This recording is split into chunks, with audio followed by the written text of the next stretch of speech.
Olá, vamos começar essa segunda aula sobre noções introdutórias em conjuntos e funções, onde nós vamos ver basicamente os conceitos de intervalo e módulo. Antes, porém, é importante nós atentarmos para o fato de que, uma vez sabendo quais são as propriedades do conjunto, no conjunto dos reais, fica importantíssimo termos consciência das nossas limitações, o que nós conseguimos ou não fazer em termos de conhecimentos de ensino fundamental e médio. Sendo mais específico, o que eu quero falar é que é preciso, nesse ponto, saber que nós temos de estar bem seguros quanto às operações, quanto ao manejo das operações nesse conjunto, para que nós não tenhamos dificuldades posteriores. Vou dar alguns exemplos aqui. Vou considerar 3 questões. Nessa primeira, se ao cubo de um número positivo adicionarmos o dobro de seu quadrado, obteremos esse mesmo número acrescido de 2 unidades. Que número é esse? O que nós precisamos aqui basicamente é a interpretação de texto, porque a ferramentalha matemática nós já temos aqui. Se ao cubo de um número positivo adicionarmos o dobro de seu quadrado, ou seja, nós precisamos aqui de um símbolo algébrico para esse número desconhecido, vamos chamar de x. É claro que o cubo desse número positivo nós vamos denotar por x ao cubo, então nós estamos querendo dizer, portanto, que nós estamos somando alguém com x ao cubo, que é o dobro de seu quadrado, o dobro do quadrado de x, né?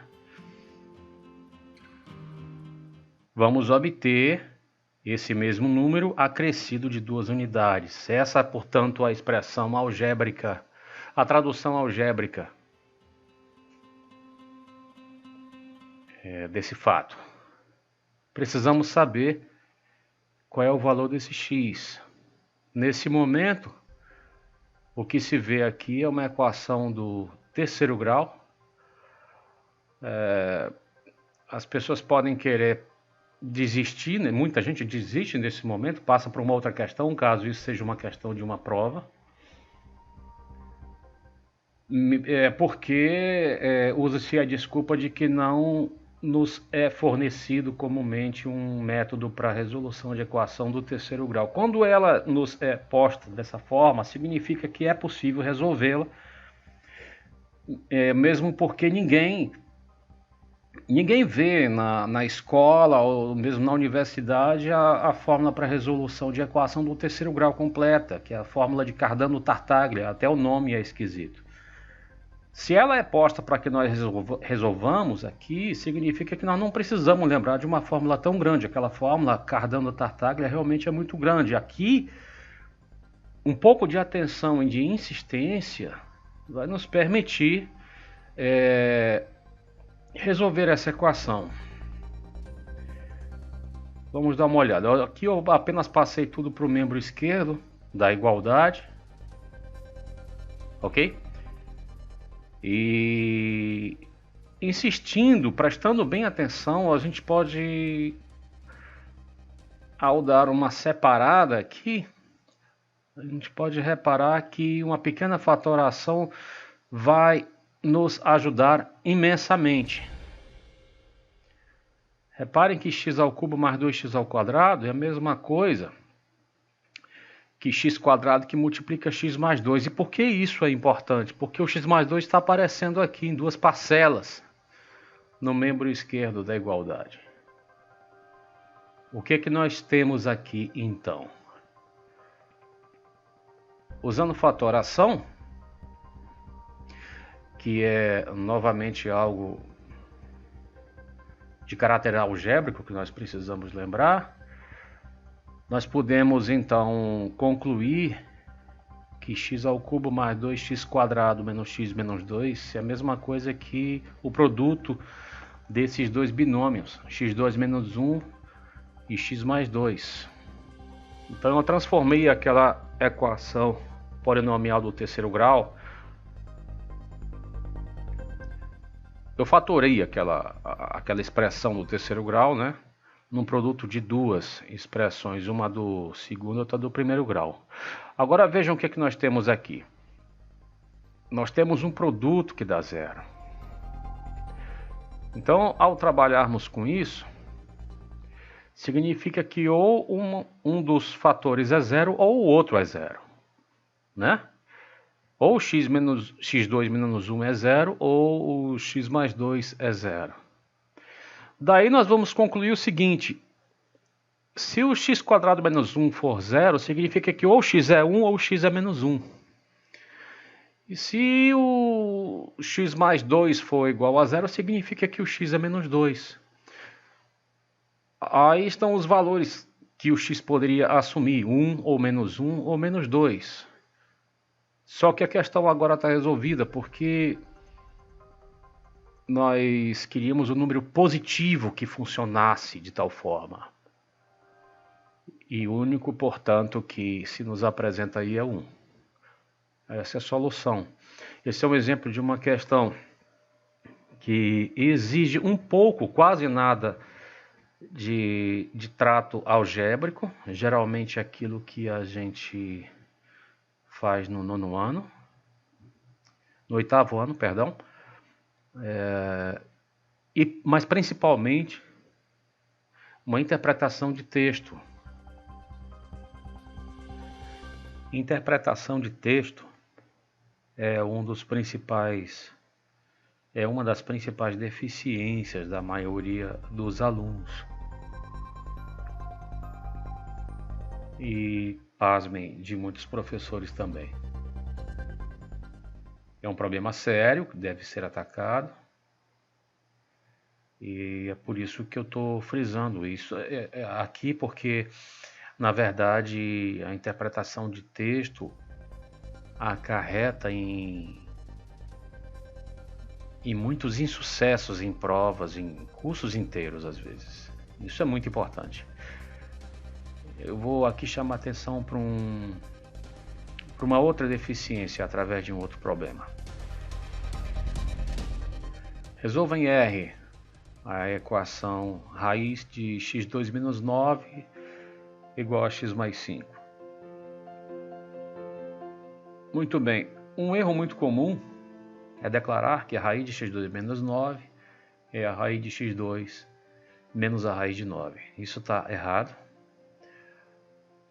Num outro vídeo eu pretendo falar sobre todos os erros que eu acho críticos e infelizmente muito comuns.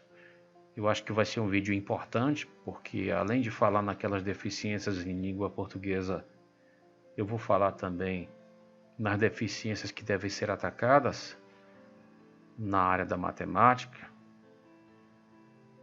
Mas no momento apenas vou afirmar que essa tentativa aqui está errada e fazer do jeito certo. Repetindo a equação, uma vez que nós temos uma igualdade por termos uma equação, é claro que ao elevarmos ao quadrado um dos membros da igualdade, nós deveremos elevar ao quadrado o outro também, para que a igualdade persista. E por que nós iríamos elevar ao quadrado? Apenas algebricamente para ficar mais fácil, porque nós sabemos que ao fazermos isso, essa raiz aí ela some, né, no membro esquerdo. Nós teríamos isso aqui. O que é isso? No membro esquerdo é aquilo que estava dentro da raiz, né? A raiz foi elevada ao quadrado, sobrou só x2 menos 9. No membro direito é apenas o desenvolvimento em produto notável de x mais 5. Ao trabalharmos com essa expressão aqui, nós vamos poder verificar que o x quadrado, digamos que vai ser cancelado, né?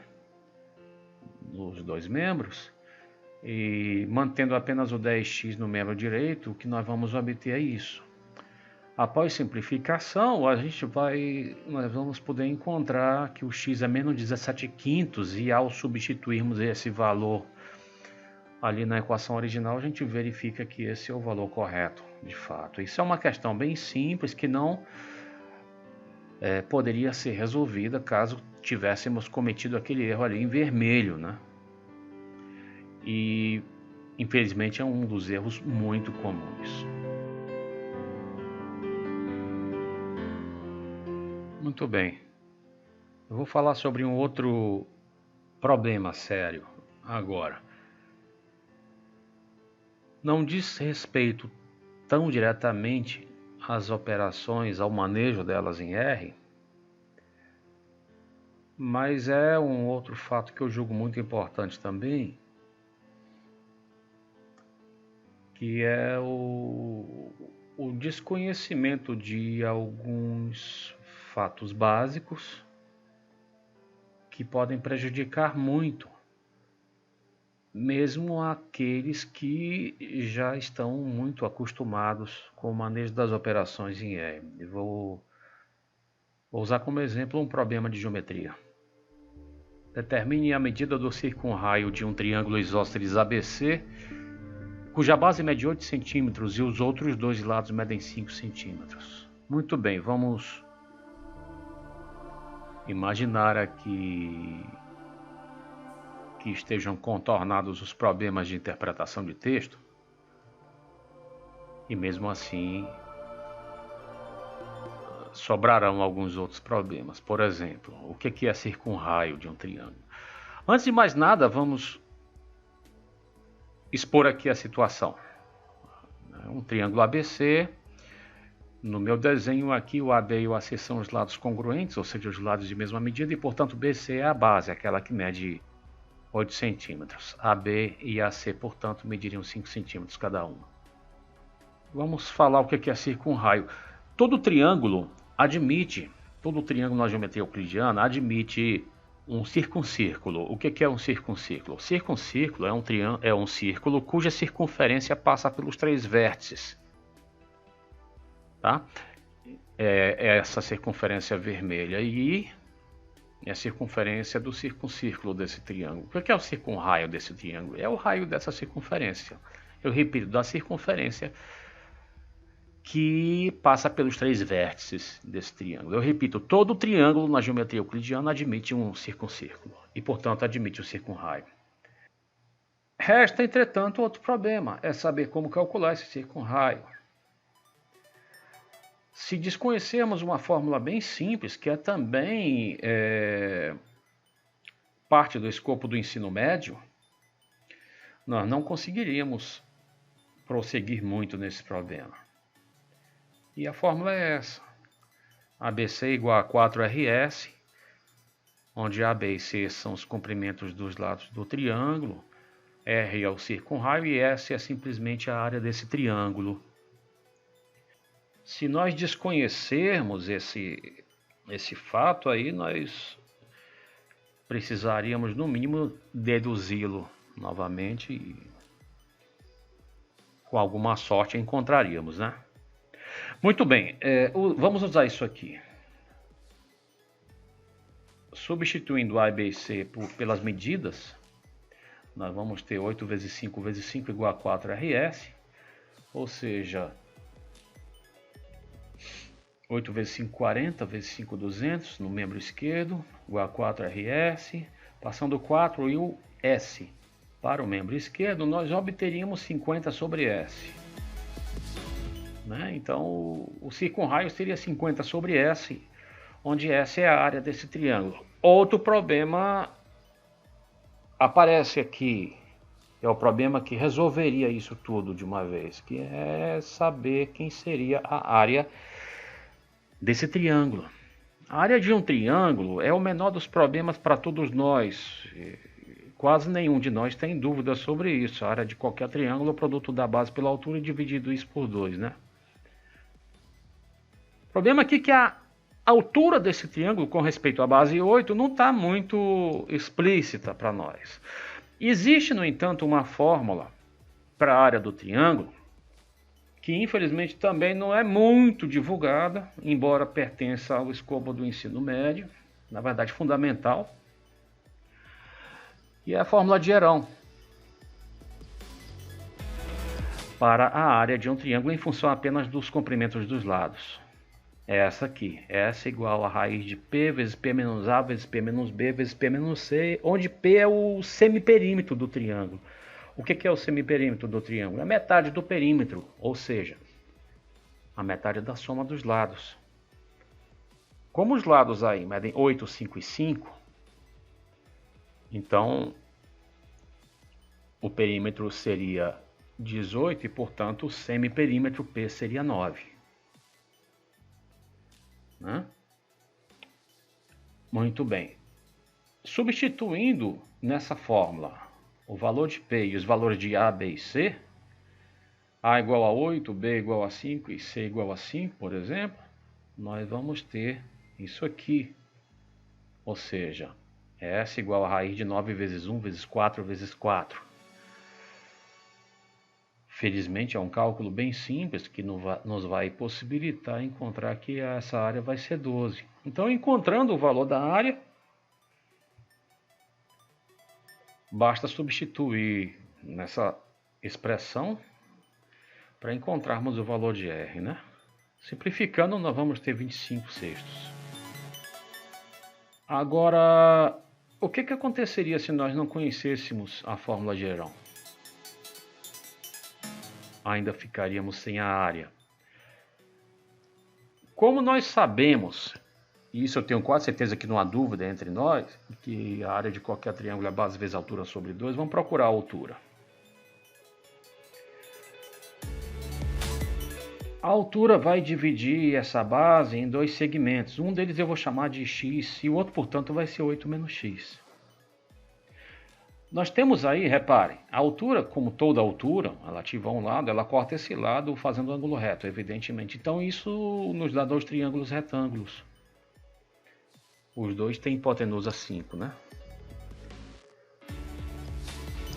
Bom, teorema de Pitágoras vai nos fornecer quadrado dessa hipotenusa 5 igual ao quadrado do h mais o quadrado do x nesse triângulo retângulo da esquerda. Agora no triângulo retângulo da direita, o quadrado da hipotenusa, 5 ao quadrado, também vai ser igual ao h quadrado mais 8 menos x quadrado, ou seja, a soma dos quadrados dos catetos desse triângulo da direita, né? Ok?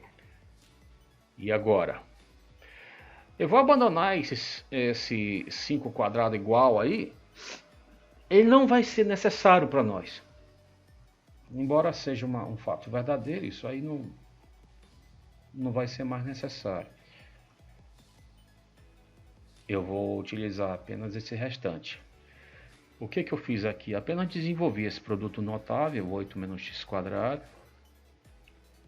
Agora reparem, após um manejo nessa equação, esse h quadrado ele vai desaparecer, o x quadrado vai desaparecer e o que vai restar para nós vai ser isso, né? Vejam, esse 16x que estava negativo ali no membro direito, nós podemos reescrevê-lo aqui no membro esquerdo dessa forma, 64 ali. 16x igual a 64, ou seja, x igual a 4. Se o x igual a 4, reparem, então esses dois triângulos retângulos, o da esquerda e o da direita, são congruentes, né? Lado 4 e lado 4, ou seja, a altura divide essa base aí em dois segmentos congruentes. Agora repara, nós temos aí dois triângulos retângulos, ambos de hipotenusa 5. Um dos catetos é o 4. Usando Pitágoras novamente, nós podemos concluir que o outro cateto, que é o h, mede 3. Agora veja, a base desse triângulo ABC, portanto, era 8, a altura é 3, então a área é 8 vezes 3, base vezes a altura dividido por 2, 12, novamente.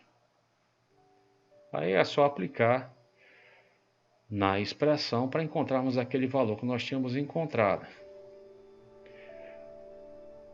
Na verdade, poderíamos ter menos trabalho ainda ao nos lembrarmos de que, como esse triângulo é isósceles, a coisa realmente fica mais simples, porque num triângulo isósceles, a altura ela divide a base em dois segmentos congruentes. E o que é a base de um triângulo isósceles?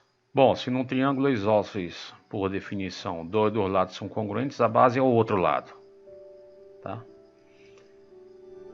Muito bem, então sabendo disso, sabendo que essa base mede 8, então a altura relativa a essa base vai dividir essa base em dois segmentos congruentes, cada um medindo 4. E usando Pitágoras, novamente, nós vamos encontrar que esse H vai ser 3. E aí, novamente, nós teremos a área facilmente calculada para esse triângulo. Um cálculo extremamente simples, ok? Esses 3 problemas foram apenas para ilustrar o tipo de dificuldade que pode persistir ainda neste momento de pré-cálculo, digamos assim. Quando eu falo pré-cálculo, é claro que eu estou incluindo algo como pré-álgebra linear também. Muito bem. Como eu já falei, eu vou tentar tratar das deficiências, dessas importantes deficiências em um outro vídeo. Vamos agora ao que nos interessa. Vamos falar de intervalos. O conceito aqui é bem simples. Vamos tomar aqui dois números reais quaisquer, A e B, com A menor do que B. Nós definimos aquilo que chamamos de intervalo aberto, AB, e denotamos assim esse conjunto, o conjunto dos x reais que estão entre A e B, excluindo o A e o B. Ou seja, todos aqueles pontos numa reta, por exemplo, que estariam estritamente entre o A e o B. Vamos representar isso aqui geometricamente mesmo. Né? Repare, essa bolinha aberta aí, nesses dois extremos, está significando que o A e o B estão excluídos. Só que nós estamos incluindo tudo aquilo que estiver entre o A e o B. Qualquer cara que for menor do que o B e simultaneamente maior do que o A, poderá e deverá entrar aí. Esse é o intervalo aberto AB.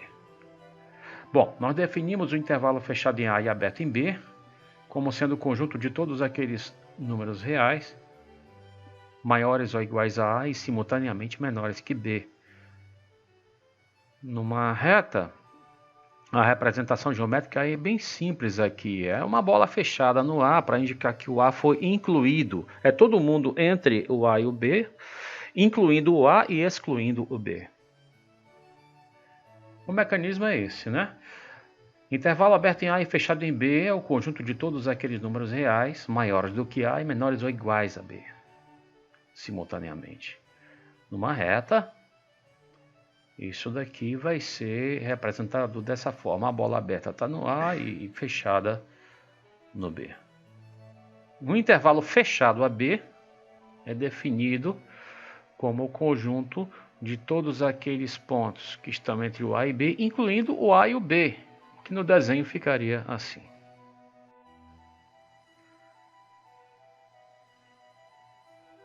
Outro tipo de intervalo aqui. Esse aqui, aberto menos infinito, fechado em A. É o conjunto de todos os x reais, tal que x maior que menos infinito e simultaneamente menor ou igual a A. Esse maior que menos infinito é uma redundância, tá?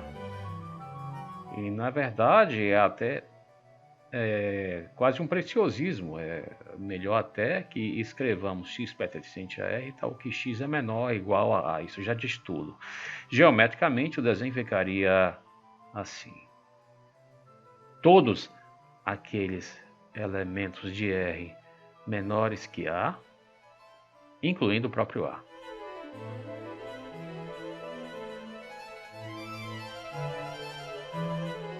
Esse outro aqui, a única diferença com respeito ao anterior, evidentemente, é que aqui nós vamos excluir o A, né?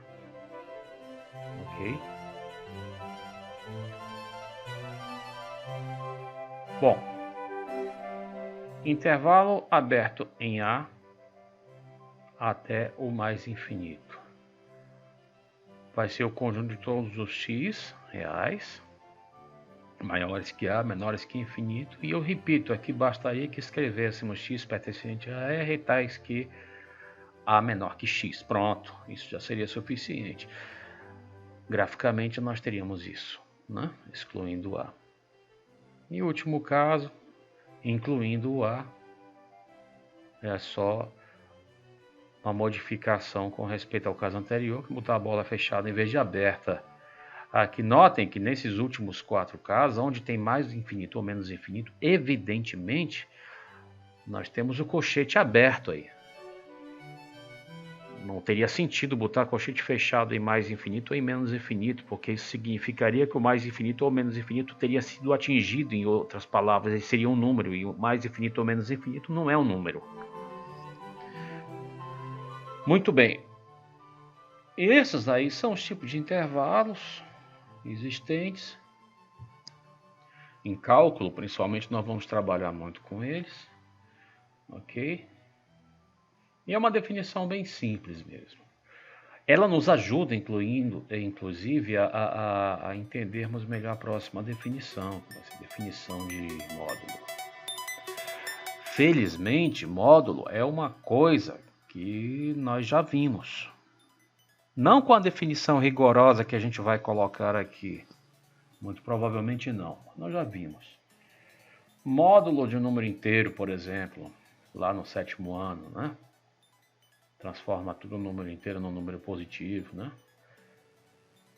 A definição rigorosa é essa. Você pega um x pertencente a R e o módulo desse número x é definido como o próprio x, se o x for maior ou igual a zero, e menos x, se o x for menor que zero. Notem que essa definição rigorosa de módulo, ela nos permite restituir aquilo que a gente conhece por módulo mesmo, desde o ensino fundamental. Repara que ele transforma qualquer cara em um cara positivo. Por exemplo, positivo, que eu digo positivo é igual a zero. Se o x for zero, o módulo de x, de acordo com essa definição, vai ser ele mesmo, vai ser zero. Se o x for positivo, nós ainda estamos no caso de cima. O módulo de x vai ser x. O módulo de 5 é 5, por exemplo. Se o x for negativo, por exemplo, se o x for menos 5, o módulo de x, de acordo com essa linha de baixo, vai ser menos x. Ou seja, módulo de menos 5 vai ser menos o menos 5. Né? O efeito é o mesmo, né? Geometricamente é muito importante sabermos o que significa o módulo. Vamos pegar aqui a reta real. O que seria o módulo de x? Um x qualquer real. Geometricamente, isso é a distância entre esse ponto e a origem. Tá? Como toda distância é um número positivo. Na pior das hipóteses, igual a zero, né? Tá? Nós podemos convencionar aqui que nós vamos chamar de positivo todo número que for maior ou igual a zero. E estritamente positivo todo número que for maior que zero. Muito bem. Pegando outro número aqui, por exemplo, na reta, olha, pela figura, pelo aspecto da figura, aqui nós vamos ter módulo de x maior do que módulo de y, né? Poderíamos ler isso aqui de outra forma. A distância entre o ponto x e o zero, e a origem, é maior do que a distância entre o ponto y e o zero. Estou identificando aqui o ponto com sua abscissa. Muito bem. Vamos aqui fixar um número qualquer real. Poderia estar na direita ou na esquerda do zero. Poderia ser o próprio zero. Número A. Nesse caso aí, ele é positivo, né? Muito bem. Vamos fixar também uma distância, que eu vou chamar de delta. Essa é a letra grega para delta. Delta minúsculo é assim. Agora eu vou copiar essa distância delta a partir do A. Ou seja, eu vou pegar uma circunferência de raio delta, vou centrar essa circunferência no ponto A e marcar essa distância delta aí na reta. Foi marcada, portanto, a partir do A. Ok? Esse ponto que eu acabei de trazer aqui tem marcador A mais delta, né? Esse outro ponto aqui, evidentemente, vai ter marcador A menos delta na reta. Tá bom? Muito bem. Agora, o que significará declarar isto? O que quer dizer tentar encontrar os pontos x reais, tais que módulo de x menos a igual a delta? Vamos lembrar que o módulo de um número nada mais é do que a distância entre esse número e a origem. Em outras palavras, é o tamanho do segmento que liga esse ponto à origem, de maneira bem intuitiva, né? Ou seja, o módulo de x menos a é o tamanho do segmento x menos a. Eu quero todos aqueles pontos x. Desculpa, é o tamanho do segmento que liga o x até o a, né? Eu queria todos aqueles pontos x que formassem com o a um segmento de comprimento exatamente delta.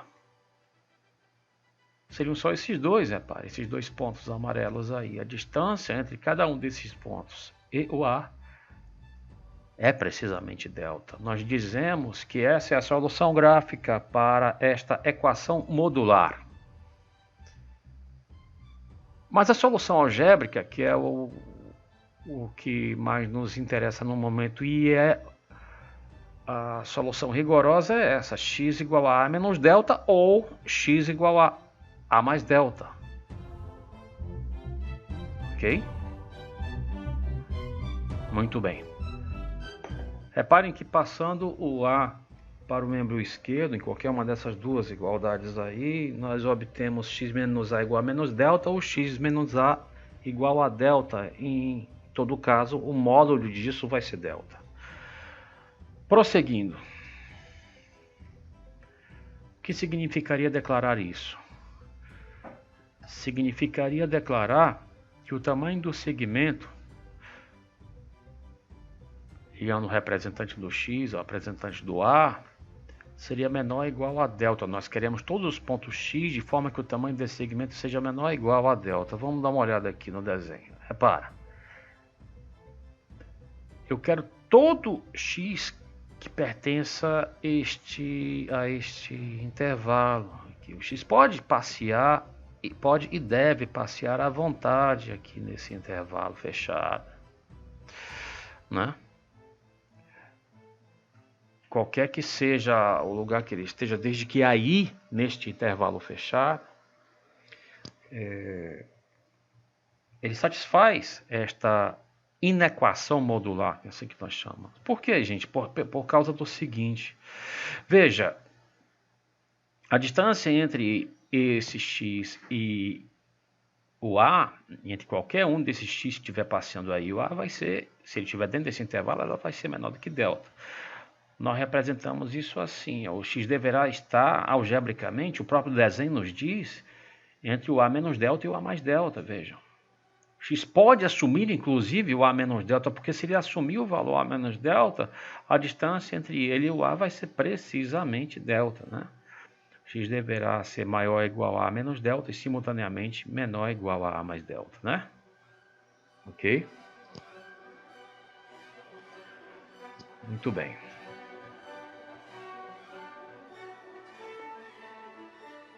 Próximo caso.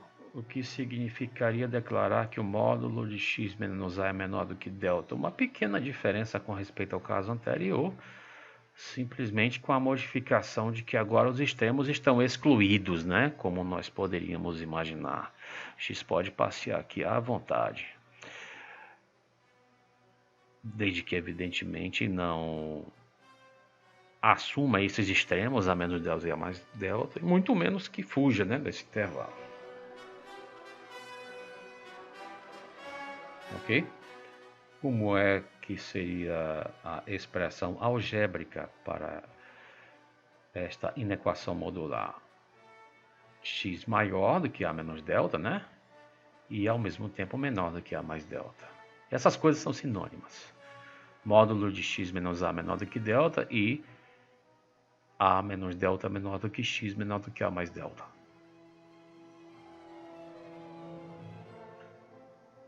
Próximo caso, o que seria declarar que o módulo de x menos A é maior do que delta? Agora, essa distância deve ser superior ao comprimento dos segmentos que ligam A menos delta ou A mais delta ao A.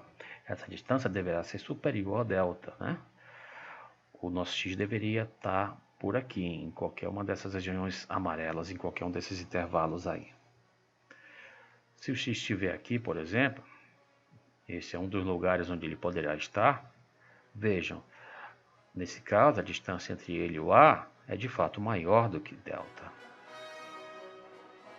O delta que é a distância entre o A menos delta e o A, por exemplo, né? Ok?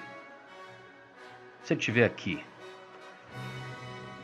onde ele também poderá estar, aqui é a distância entre ele e o A, que de fato é maior realmente do que delta, né? Delta aí sendo a distância entre o A e o A mais delta. Então essa é a solução gráfica para essa inequação modular, e a solução algébrica é essa. O x deverá ser ou menor do que A menos delta ou maior do que A mais delta. E vejam, esse conectivo ou aí ele é importante. Nós não devemos usar o conectivo e. Nenhum número real poderia simultaneamente ser menor do que A menos delta e maior do que A mais delta. Ele não poderia estar simultaneamente nesses dois intervalos aí amarelos, veja pelo desenho. Eles são inclusive disjuntos, são dois conjuntos disjuntos, né? Dois conjuntos disjuntos são, por definição, dois conjuntos que não têm elemento comum. Essa aí é, portanto, a solução algébrica para essa inequação modular. E essa, veja a diferença aqui. Eu vou voltar à tela um instante, ó. Eu só mudei a equação modular, substituí maior por maior ou igual. A solução algébrica e a solução gráfica, digamos, elas simplesmente se modificam substituindo a bola aberta por bola fechada e o sinal maior por maior igual, né? E menor por menor igual. Ok? A transição é essa, veja. É a única diferença, né? Certo? O trato com os módulos e as equações e inequações modulares é um trato muito importante também.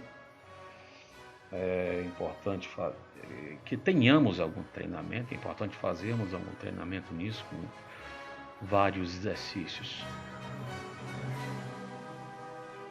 E aí,